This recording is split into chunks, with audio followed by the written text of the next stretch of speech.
Hey friends, if you wish to handle install error 0x80070103, then please watch this video. I will guide you through the resolution. Now the first solution is to pause Windows updates for the while, because if it is a temporary problem, then they will issue a patch later with a different update. But meanwhile, you can right click on the start button and select settings from the menu. Go to the Windows Update tab on the list on the left hand side and click on this option, pause for 1 week. If you think that the issue is resolved meanwhile, then you can always click on resume updates to resume it. The next solution is to install the updates manually, and this actually works.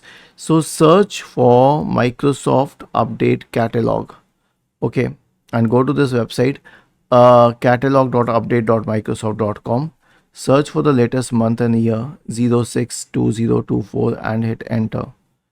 And then you can install the latest update. But in some cases, what happens is that, let's say you're on the first or second or third day of the month and no cumulative update has been launched.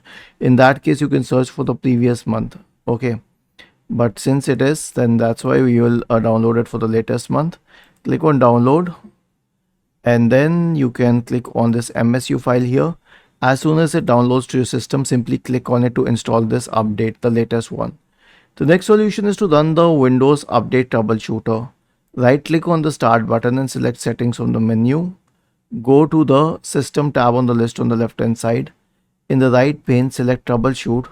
Click on other troubleshooters. Click on run corresponding to the Windows Update Troubleshooter.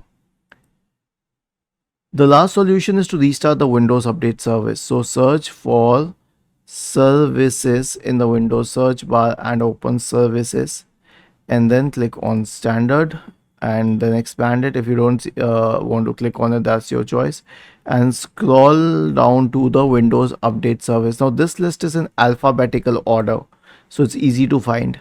Right click on the Windows Update service and then either select on start or click on restart. If it is stopped, then click on start. If it is started, then click on restart, and it will fix the issue. Was this helpful? Please let us know in the comment section of this video, and if it's not helpful yet, let us know in the comment section of this video. We will investigate further.